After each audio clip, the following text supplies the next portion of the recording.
Hello everyone, welcome to one shot PPSC. इसके previous lecture में हमने बात किया था मेकिंग ऑफ कॉन्स्टिट्यूशन, जिसमें कि इसका बैकग्राउंड हमने देखा था। उसके बाद structure of the constituent assembly की बात करी थी, जिसमें कि टोटल 389 सीट थे, जो कि पार्टीशन के बाद 299 बच गए थे। इसके बाद मीटिंग की बात करा था, सेशंस ऑफ कॉन्स्टिट्यूएंट असेंबली की बात करा था, major committee and president, different committee के जो प्रेसिडेंट थे इसकी बात करा था। फिर important works of constituent assembly, इसकी भी बात हमने करा था। फिर फर्स्ट एंटरिंग ऑफ कैबिनेट, इसकी हमने बात करा था, जिसमें कि डिफरेंट डिपार्टमेंट के अलग अलग प्रेसिडेंट थे।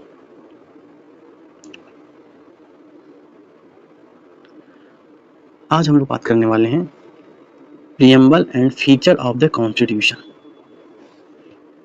सबसे पहले हम समझते हैं कि प्रीएम्बल क्या है। प्रीएम्बल एक तरह का इंट्रोडक्शन है और प्रीफेस है कॉन्स्टिट्यूशन का। ये क्या है? एक तरह से इंट्रोडक्शन या फिर प्रस्तावना बोल सकते हैं, भूमिका बोल सकते हैं।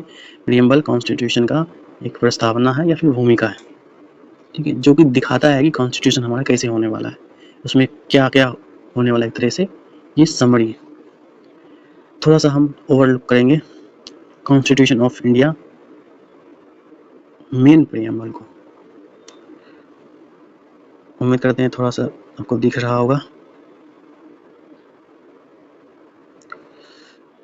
थोड़ा सा इसकी इमेज क्वालिटी अच्छी नहीं है, थोड़ा एडजस्ट करना पड़ेगा। ओके, तो इसमें देखिए हम सबसे पहले ये बात कर लेते हैं कि इसका जो सोर्स है प्रीएम्बल का वो क्या है। सोर्स की बात करें तो अमेरिकन कॉन्स्टिट्यूशन, ये अमेरिकन कॉन्स्टिट्यूशन से लिया गया है। इसमें देखिए क्या क्या बात करा गया है।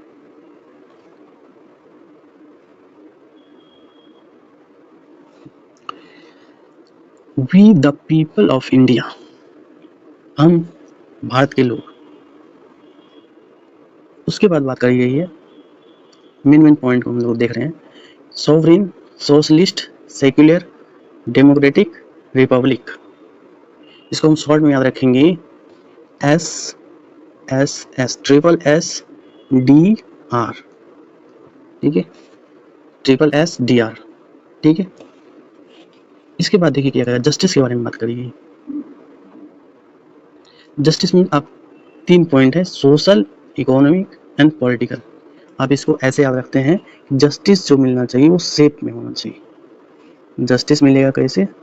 शेप में, SEP, सोशल, इकोनॉमिक, पॉलिटिकल, ठीक है। इसके बाद लिबर्टी की बात की गई है, तो इसमें 5 प्रकार की लिबर्टी की बात की गई है, ठीक है। इसको याद रखेंगे, bat with wife, bat with wife for liberty. देखिए, बी से बिलीफ हो जाएगा, ई से एक्सप्रेशन हो जाएगा, टी से थॉट हो जाएंगे, और डब्ल्यू से वर्शिप हो जाएंगे, और एफ से फेथ हो जाएंगे। इस तरह से याद रखेंगे, बैट विथ वाइफ। किस लिए? इसलिए बैट लगा रहे हैं वाइफ से, लिबर्टी के लिए, ठीक है। तो इस तरह से याद रख लेंगे। जस्टिस को क्या करना है? सेव करना है, और लिबर्टी के लिए आपको बता दिए कि बैट लगाना है वाइफ से, ठीक है। तो ये हो गया। अगला है equality, equality of status and opportunity to promote among them all.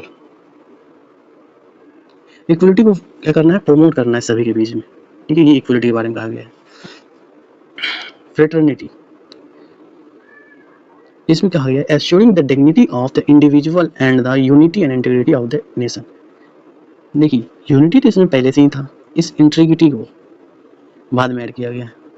और यहाँ पर जो था आपका सोवरेन, सोशलिस्ट, सेकुलर, सोवरेन पहले से था, ये सोशल एंड सेकुलर जो है ये बाद में ऐड करा गया है। और यहाँ पर इंटीग्रिटी, तो 3 वर्ड बाद में ऐड करेंगे, एक सोशलिस्ट, सेकुलर और इंटीग्रिटी। इसको SSI याद रखेंगे, इसको बाद में याद ऐड करा गया है, ठीक है। अब आगे बात करते हैं हम लोग।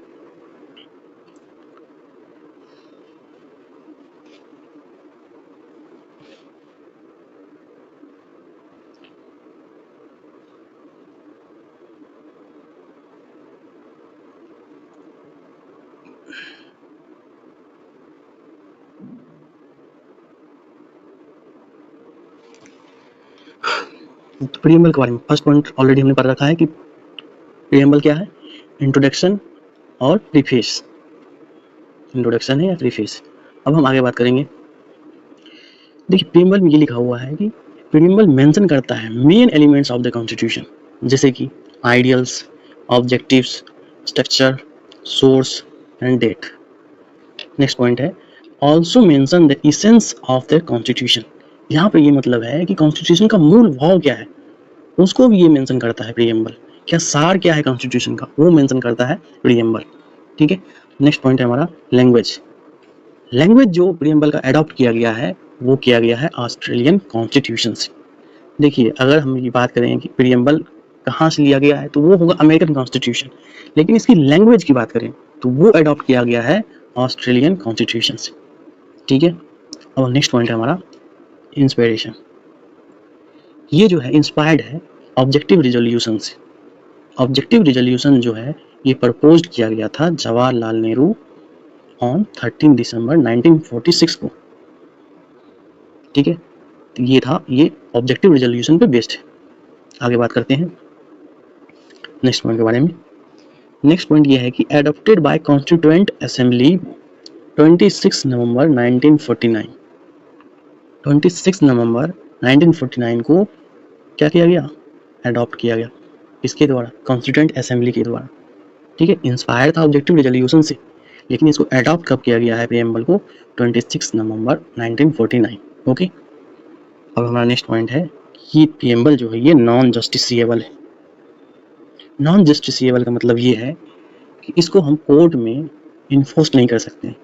मतलब इसका अगर वायलेशन होता है तो इसके लिए हम कोर्ट में जाके न्याय नहीं मांग सकते।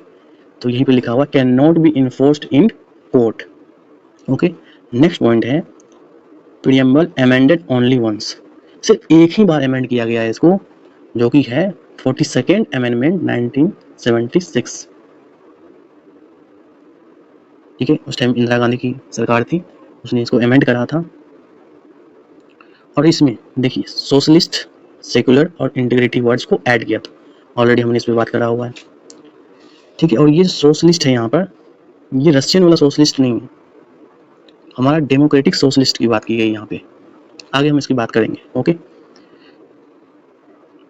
और हमारा नेक्स्ट पॉइंट है preamble neither provides power to government nor act as a hurdle to it. इसका मतलब ये है कि प्रीएम्बल ना ही गवर्नमेंट को कोई पावर दे रही है और ना ही ये हर्डल क्रिएट कर रही है, मतलब कोई चैलेंजेस ये प्रोड्यूस नहीं कर रहे हैं गवर्नमेंट के सामने। ओके। नेक्स्ट है इंटरप्रिटेशन बाय एक्सपर्ट।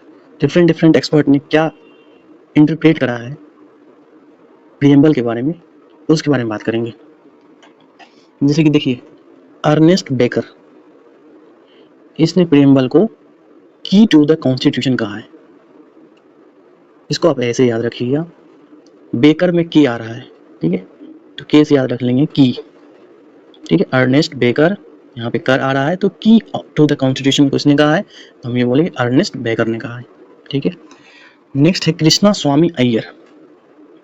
ठीक है। इसने प्रीएम्बल को कहा है लॉन्ग टर्म ड्रीम। मतलब प्रीएम्बल में जो भी कुछ मेंशन है वो हमारा एक तरह से देखा जाए तो लॉन्ग टर्म ड्रीम्स है, जिसको हम याद कैसे रखेंगे किसने कहा है, तो यहाँ पर देखिए अय्यर लगा हुआ है। ठीक है। कृष्णा स्वामी अय्यर, इसको हम ऐसे याद रखें, अय्यर है एक क्रिकेटर है। ठीक है। अभी रिसेंटली पंजाब आईपीएल में पंजाब के कैप्टन है। इससे पहले वो कोलकाता नाइट राइडर्स का कैप्टन था, उसमें उसने आईपीएल ट्रॉफी जिताया। अब वो पंजाब में चला गया है, पंजाब के पास एक भी ट्रॉफी नहीं है आईपीएल।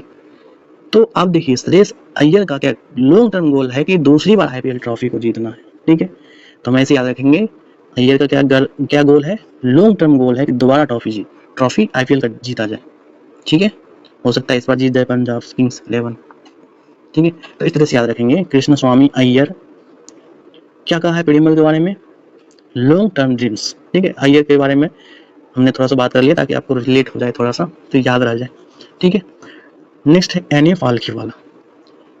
अब देखिए इसने क्या कहा है, फाल्केवाला ने identity card of the constitution.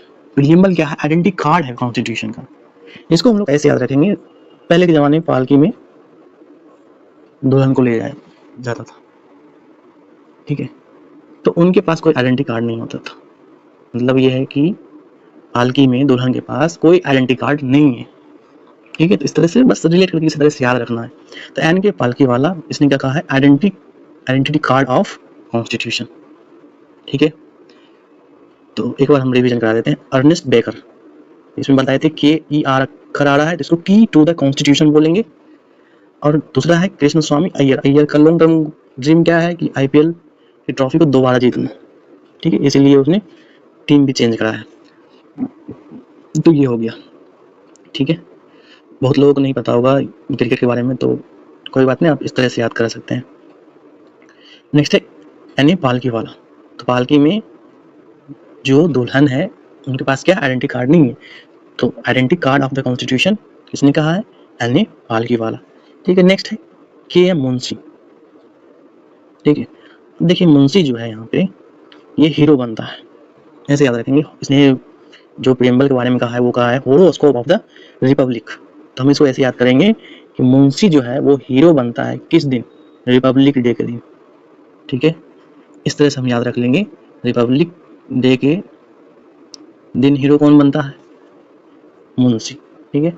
Next है हमारा ठाकुर भार्गव दास, इसने प्रियम्बल के बारे में कहा है सोल ऑफ द कॉन्स्टिट्यूशन है प्रियम्बल, इसको हम लोग ऐसे याद रखेंगे। देखिए सोल जो होता है, सोल में आत्मा होता है, तो आत्मा के पास कोई भार नहीं होता है, कोई वेट नहीं होता है, ठीक है। तो इस तरह से याद रखेंगे कि आत्मा के पास क्या है, कोई भार नहीं है, तो इस तरह से हम याद रखेंगे सोल ऑफ द कॉन्स्टिट्यूशन किसने कहा है, तो ठाकुर भार्गव दास। उम्मीद करते हैं कि ये आपको याद हो गया होगा। अब हम आगे बात करेंगे।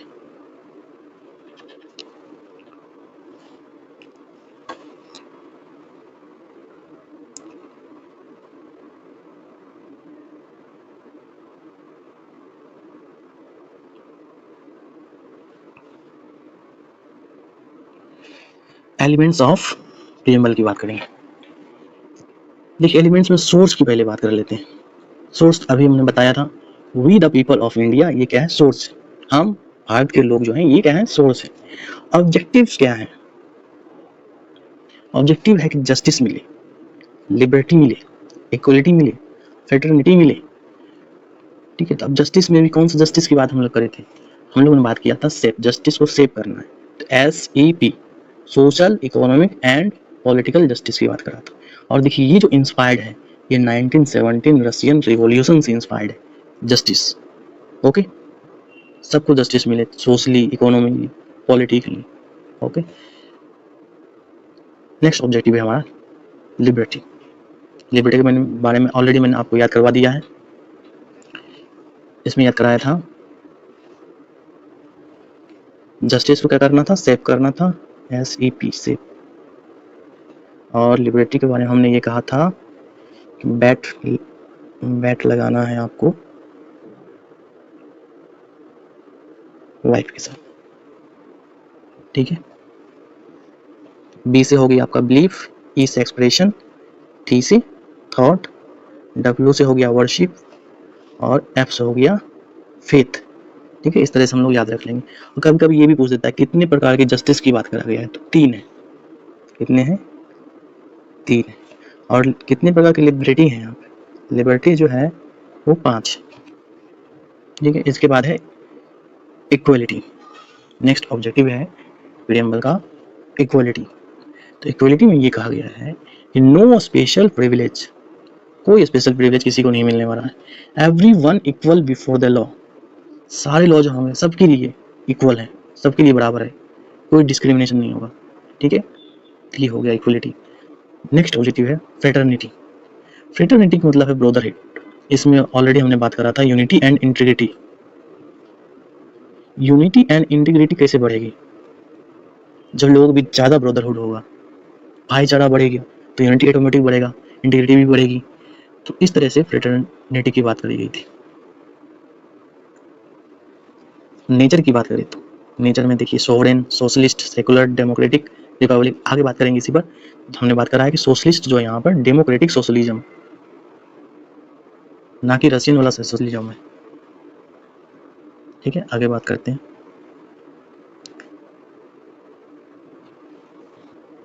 देखिए nature of the Indian preamble, sovereign, sovereign का मतलब यहाँ पर ये है free to take internal and external decision without any external influence. मतलब ये है कि कोई भी हम डिसीजन ले रहे हैं, चाहे इंटरनल ले रहे हैं या फिर एक्सटर्नल ले रहे हैं, हम किसी के एक्सटर्नल इन्फ्लुएंस नहीं लेंगे। हम वो जो डिसीजन होगा हमारा कोई भी, वो खुद का डिसीजन होगा, किसी के दबाव में हम डिसीजन नहीं लेंगे। तो इसको बोलते हैं सोवरेन। ठीक है, सोवरेन का मतलब समझ गए होंगे। अब है सोशलिस्ट।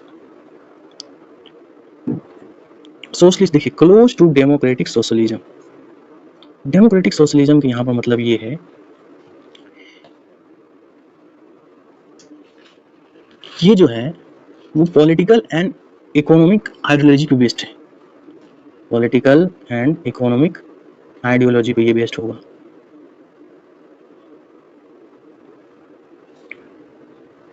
ठीक है, और इसको जो अचीव करना है, जो डेमोक्रेटिक सोशलिज्म है, इसको जो अचीव करना है वो डेमोक्रेटिक पॉलिटिकल प्रोसेसेस के थ्रू अचीव करना है, ना कि रिवॉल्यूशन के थ्रू।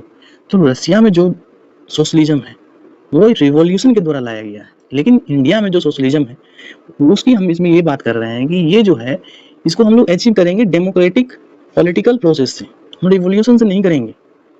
ओके, इसी को देखिए मिक्स्ड इकोनॉमिक आगे समझाया गया है, इसको हम हटा देते हैं।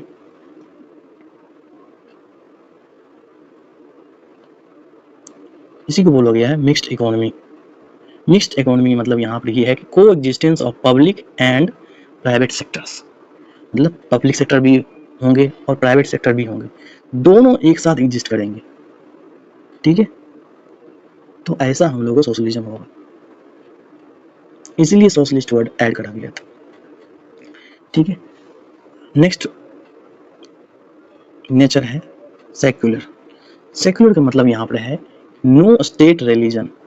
स्टेट का कोई भी रिलीजन नहीं होगा, दैट मीन हमारा जो इंडिया कंट्री इसका कोई रिलीजन नहीं है। सारे जो रिलीजन है वो सब क्या है, स्टेट की नज़र में इक्वल है। वही आगे लिखा हुआ है equal respect for all religion. Okay, next nature है जस्टिस। जस्टिस की ऑलरेडी हमने बहुत बात कर लिया है, social, political and economic. Democratic की बात करते हैं। देखिए डेमोक्रेटिक मतलब यहाँ पर power lies with the people. Power कहाँ से आ रहा है, लोगों से आ रहा है, लोगों के द्वारा ये जो है बनाया गया है। ठीक है, ruled by elected representative, that is parliamentary system.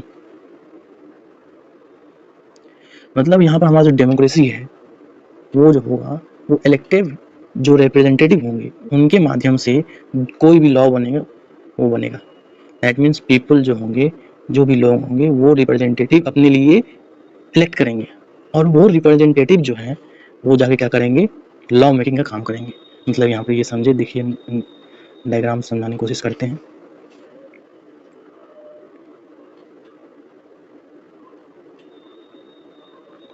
देखिए ये पीपल है, अब इन लोगों ने किसी एक कैंडिडेट को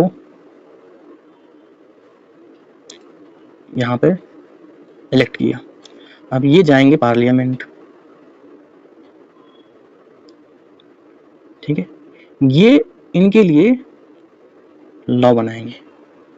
ठीक है, ये बात थी।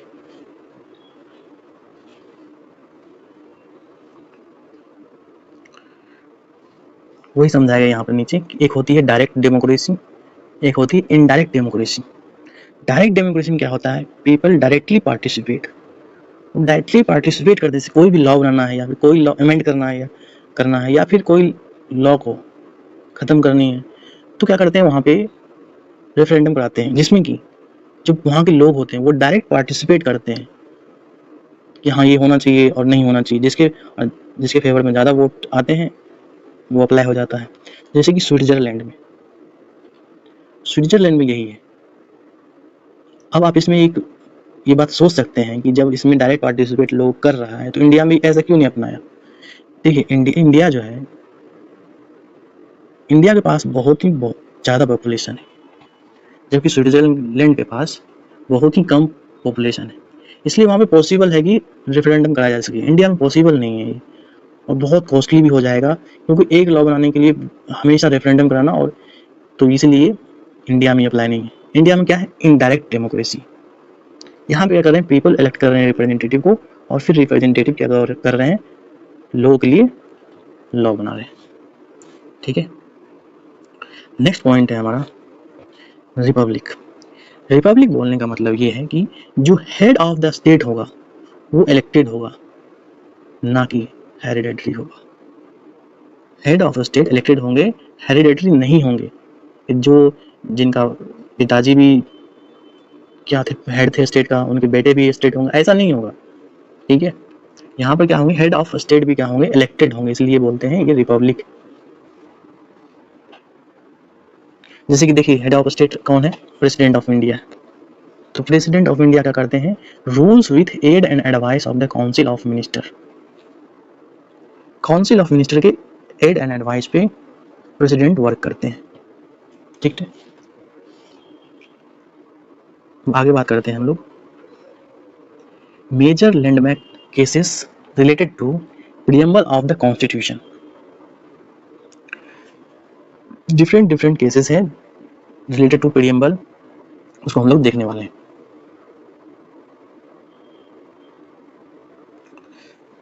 पहला केस है बेरोबारी यूनियन केस, ये 1960 में हुआ था। इसमें ये कहा गया था कि preamble not a part of the constitution, preamble constitution का पार्ट ही नहीं है, और कैन नॉट बी अमेंडेड, और इसको अमेंड भी नहीं किया जा सकता, ये कहा गया था बेरोबारी यूनियन में। ठीक है, नेक्स्ट केस था सज्जन सिंह केस 1965। इसमें ये सजेस्ट किया था रिकंसिडरेशन के लिए।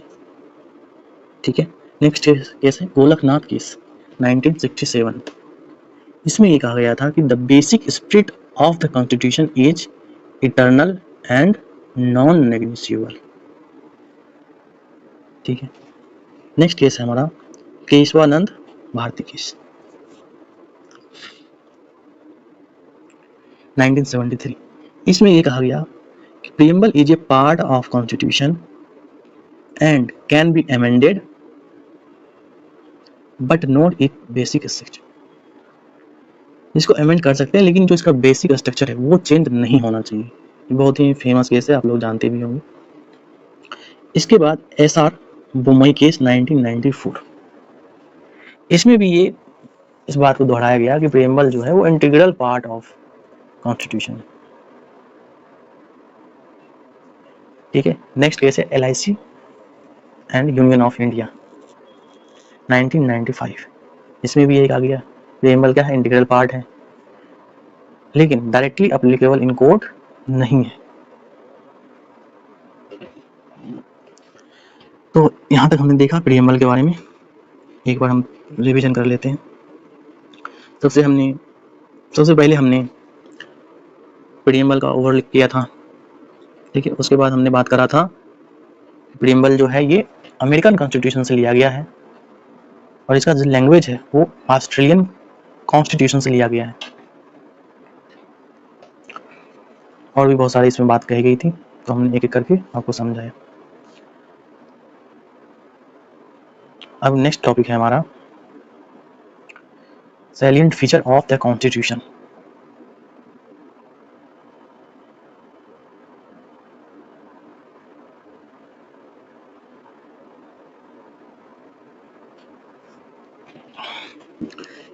इसमें बात करते हैं, इसका फर्स्ट पॉइंट हम लोग डिस्कस करते हैं, यहाँ से हम लोग डिस्कस करेंगे। फर्स्ट है parliamentary system of government. Indian constitution जो है पार्लियामेंट सिस्टम ऑफ गवर्नमेंट को सपोर्ट करता है। ठीक है, नेक्स्ट पॉइंट है सुप्रीमेसी ऑफ कॉन्स्टिट्यूशन। कॉन्स्टिट्यूशन की सुप्रीमेसी की बात करता है इंडियन कॉन्स्टिट्यूशन। नेक्स्ट पॉइंट है हमारा, ये सेकेंड नंबर था। Third point fundamental rights and duties. देखिए, इंडियन कॉन्स्टिट्यूशन में फंडामेंटल राइट्स भी दिए गए हैं, बट उसके साथ कुछ ड्यूटीज भी दिए गए हैं, ताकि जो नागरिक है वो रिस्पॉन्सिबल हो सके। ठीक है, नेक्स्ट पॉइंट है हमारा independent and impartial judiciary. Judiciary जो है वो एक तो इंडिपेंडेंट है और इम्पार्शियल निष्पक्ष न्यूट्रल है यहाँ पे, ठीक है। तो ये भी फीचर है कॉन्स्टिट्यूशन का। नेक्स्ट फीचर है quasi federal nature with unitary बायस। देखिए इंडियन कॉन्स्टिट्यूशन जो है वो पूरी तरह से फेडरल नहीं है, लेकिन क्वासी फेडरल हम बोल सकते हैं, क्योंकि पावर ऑफ सेपरेशन इंडिया में है, लेकिन जब जरूरत पड़ता है तो क्या बन जाते हैं, ये यूनिटरी फीचर को दिखाने लगते हैं, ठीक है। इसलिए यहाँ पे बोला गया है quasi federal nature with unitary bias. Federal feature है लेकिन यूनिटरी फीचर की तरफ ज़्यादा ये क्या है, इंक्लाइंड है, टिल्टेड है, इसको ऐसे भी बोल सकते हैं। नेक्स्ट फीचर है हमारा 3 टियर गवर्नेंस सिस्टम। 3 टियर में गवर्नेंस यहाँ पे चल रही है। पहला है सेंटर, दूसरा है स्टेट, तीसरा है लोकल, जो पंचायती राज सिस्टम है, म्यूनसिपैलिटी सिस्टम है, ये लोकल लेवल पे है। स्टेट लेवल पे आपको विधानसभा, स्टेट लेजिस्लेचर, सेंट्रल लेवल पे पार्लियामेंट, लोकसभा, राज्यसभा, प्रेसिडेंट, ये है सेंट्रल लेवल पे। नेक्स्ट फीचर है हमारा special provision for SC ST and minorities. SC ST and minorities के लिए स्पेशल प्रोविजन किया गया है। आप इसको आर्टिकल 15 एंड 16 में देख सकते हैं।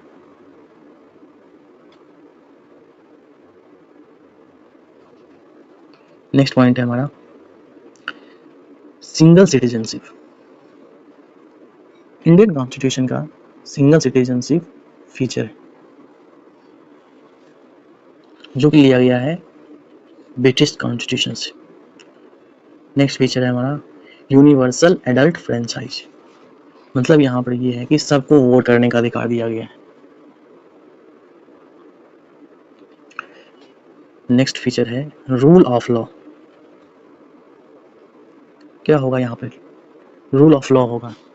ऐसे नहीं कि मनमाने तरीके से काम कर लेंगे, नहीं, सबके लिए सब कुछ रूल बना हुआ है, उसी के हिसाब से काम होगा, ठीक है।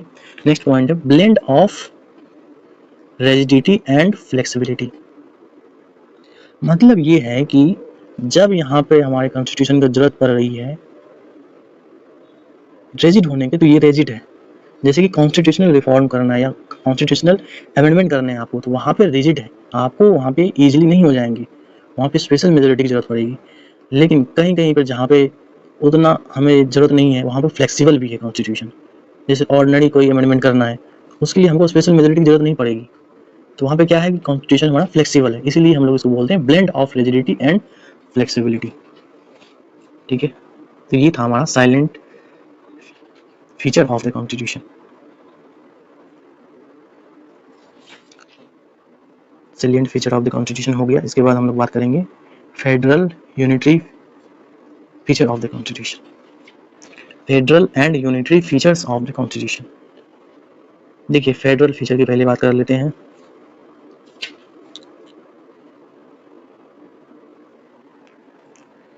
ये फेडरल फीचर में यह है कि division of powers between centre and state. Centre और स्टेट के बीच में क्या होगा, पावर का डिवीजन होगा। दूसरा है रिटेन कॉन्स्टिट्यूशन। कॉन्स्टिट्यूशन क्या होगा, आपको रिटेन होगा फेडरल फीचर की तहत। By cameral legislature. By cameral legislature जो है इंडिया में है, ये किसका फीचर है, फेडरल फीचर है। राज्यसभा जो अपर हाउस है, ये स्टेट को रिप्रेजेंट करता है, स्टेट का रिप्रेजेंटेशन करता है, इसीलिए दैट मीन्स मतलब यहाँ पे कहीं न कहीं पावर जो है वो डिवाइडेड है। अकेला पावर लोकसभा के पास नहीं है, राज्यसभा के पास भी कुछ पावर है। तो ये किसका फीचर है, ये फेडरल फीचर है। तो देखिए नेक्स्ट पॉइंट है separate government at centre and state level. Central level पे अलग गवर्नमेंट, स्टेट लेवल पे अलग गवर्नमेंट जो चलती है, ये किसका फीचर है, ये भी फेडरल फीचर है। नेक्स्ट पॉइंट है complex procedure of constitutional amendment. Constitutional amendment के लिए जो कॉम्प्लेक्स प्रोसीजर रखे गए हैं, ये किसका एग्जाम्पल है, ये फेडरल फीचर का एग्जाम्पल है। तो ये था हमारा फेडरल फीचर्स। अब हम लोग यूनिटरी फीचर्स की बात करते हैं। कौन कौन से फीचर इंडियन कॉन्स्टिट्यूशन में यूनिटरी नेचर के हैं। एक तो है कि स्ट्रॉन्ग सेंटर।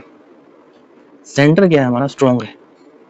तो ये जो फीचर है ये यूनिटरी फीचर है।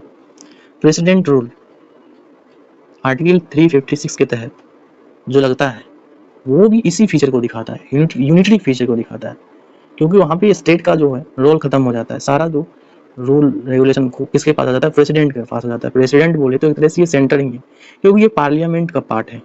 पार्लियामेंट के आपको 3 पार्ट हैं, एक है प्रेसिडेंट, दूसरा है लोकसभा, तीसरा है राज्यसभा। ठीक है, तो यहाँ से जो भी काम हो रहा है पार्लियामेंट से, वो सेंटर के तहत काम होगा। ठीक है, नेक्स्ट फीचर है सिंगल सिटीजनशिप। जो इंडियन कॉन्स्टिट्यूशन में सिंगल सिटीजनशिप की बात करी गई, ये यूनिटरी फीचर का एग्जाम्पल है। नेक्स्ट देखिए, all India service. All India service में जो है IAS, IPS, ये सब जो है, ये सब यूनिटरी फीचर के तहत, क्योंकि आप लोग जानते होंगे ऑल इंडिया सर्विस की जो हेड है, एग्जीक्यूटिव हेड जो है वो प्रेसिडेंट होते हैं। प्रेसिडेंट आ गया तो मतलब हो गया ये सेंटर का पार्ट हो गया, तो सेंटर जहाँ पे स्ट्रॉन्ग होगा वो क्या होगा? यूनिटरी फीचर हो जाएंगे। तो ऑल इंडिया सर्विस भी क्या होंगे? यूनिटरी फीचर होंगे। नेक्स्ट पॉइंट है हमारा appointment of governor of state by president. देखिए, गवर्नर का जो अपॉइंटमेंट होता है वो प्रेसिडेंट के द्वारा होता है। इसका मतलब ये है कि वहाँ पे सेंट्रल का कंट्रोल है। सेंट्रल कंट्रोल हो गया तो क्या होगा? ये भी यूनिटरी फीचर हो गया इंडियन कॉन्स्टिट्यूशन की। नेक्स्ट फीचर है centre becomes more powerful during emergency. Emergency के दौरान क्या हो जाते हैं? सेंटर ज़्यादा पावरफुल हो जाते हैं। तो ये भी किसका एग्जाम्पल है? यूनिटरी फीचर का एग्जाम्पल है। इस तरह से ये federal feature and unitary feature हमने देखा। तो आज के लिए इतना ही। उम्मीद करते हैं आपको ये पसंद आया होगा। चैनल को लाइक करें एंड सब्सक्राइब करें। अगले लेक्चर में हम बात करेंगे major source, parts, articles and schedule of the constitution. ठीक है, धन्यवाद।